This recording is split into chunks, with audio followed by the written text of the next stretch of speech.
Sir जी आपसे मैंने काफी सीखा है। मैं भी बहुत कुछ सीखे थान के लगे मैं किसी सीखे को नहीं। कई बार दूसरों की गलतियों से भी हमें सीखना चाहिए। आप खुद अगर गलतियां कर करके सीखोगे तो ये उम्र छोटी पड़ जाएगी।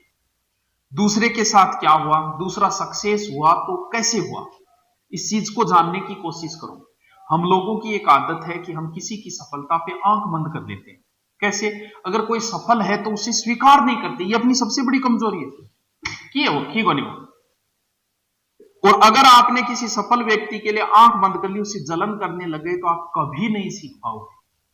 क्यों? क्योंकि आप उससे नफरत करने, आप उसकी अच्छाइयों को, उसने क्या किया वो चीज, तभी तो सफल लोगों की लोग किताबें, उनकी जीवनी को, कुछ ही लोग होते हैं मात्र 5%। जैसे मैंने जहां पढ़ाया उस वहां पर लगभग मुझसे जलन करने लग जाते थे, ताकि वो, अब जलन की वजह से वही बात है, आंखें बंद करने से सूर्य का प्रकाश समाप्त नहीं होता। जलन करने की वजह से वो ये नहीं देख पाई कि ये कर क्या रहा है।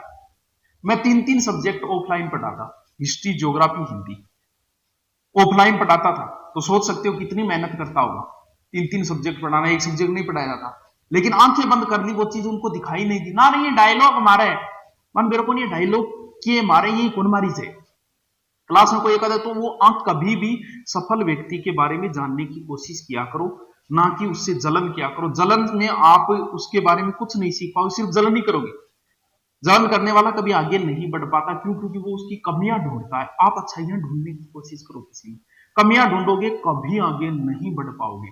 तो अच्छाइयां ढूंढने की कोशिश करो किसी के अंदर। किसी कोई सफल आपसे आपके बराबर वाला नौकरी लग गया, आप उसे जलन ना रही लागे है, पेपर में सेटिंग हो रही है, ऐसा करने से काम नहीं चलेगा। इससे आप आत्मिक संतुष्टि दे सकते हो, लेकिन कोशिश करो कि उसने क्या किया, कैसे पढ़ा, कौन सी किताबें पढ़ी, कैसे सफल हुआ, इस चीज को जानने की कोशिश किया करो, ना कि आंख बंद कर ली।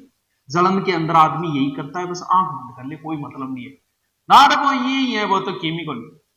आज जिस यूट्यूबर के, यूट्यूब का होता, जिस यूट्यूबर के 1 लाख सब्सक्राइबर है, क्या मानते हो आप उसे? 1 लाख सब्सक्राइबर करने में 1 साल लग जाते। बड़े बड़े कोचिंग जिनका 20-20 साल, 15-15 साल से नाम था, वो 1 लाख तक नहीं पहुंचे। तो मैं मानता हूं कि जिसके 1 लाख सब्सक्राइबर है यूट्यूब पे, वो कम नहीं है। तो फिर जब मैं पढ़ाया करता था तो उस समय 5-6 लाख भी थे, तो वो मुझसे जलो, उन्हें नहीं पता 5-6 लाख ऐसे ही नहीं होते। बुढ़ा के कौन? जबकि आप मेरे पुराने वीडियो देखो, मैंने कभी नहीं बोला सब्सक्राइबर कर लो, ये कर लो। वो जेन्युइन सब्सक्राइबर थे। जेन्युइन का मतलब समझते हो क्या? जबरदस्ती करवाए हुए नहीं थे। हाँ, वो रियल में ही थे, जो पसंद करते थे वो थे।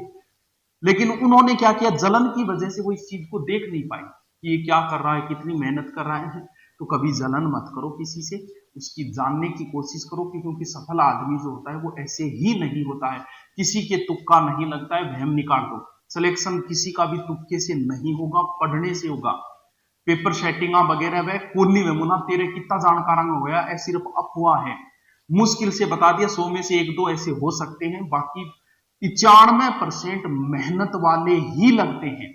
इसलिए मेहनत करो, लोगों से जलना बंद करो, क्योंकि जलन में आप कुछ भी नहीं देख पाओगे उसकी अच्छाइयों को। आपसे जो आगे है, कोशिश करो उनको जानने की, उनसे जलन की मत करो। जलन कर ना रखो की है वो कीमी को नहीं, अरे बहुत कुछ है कि है जदी जिक्र हो रही है भी। हाँ,